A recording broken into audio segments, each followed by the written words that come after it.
apply any shadow, I want to talk about the different shapes of eyes.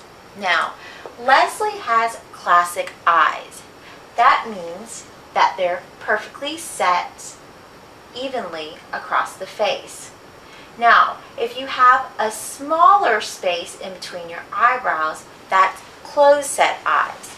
If there is an unusual space and your eyes are further apart on your face, those are wide set eyes.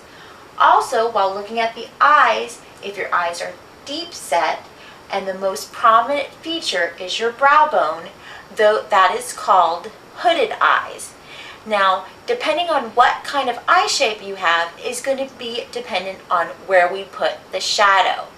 So right now, Leslie has classic eyes, and we're going to be putting in the shadow in the corner.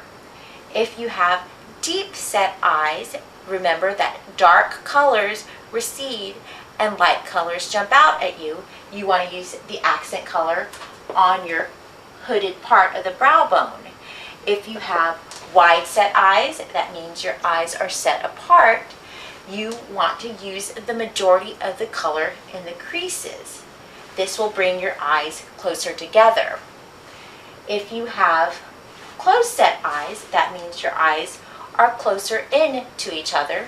You want to use the darker color on the outside and have a light color in the corners. This will give your eyes the illusion that they're farther apart. And now we're going to go on to color.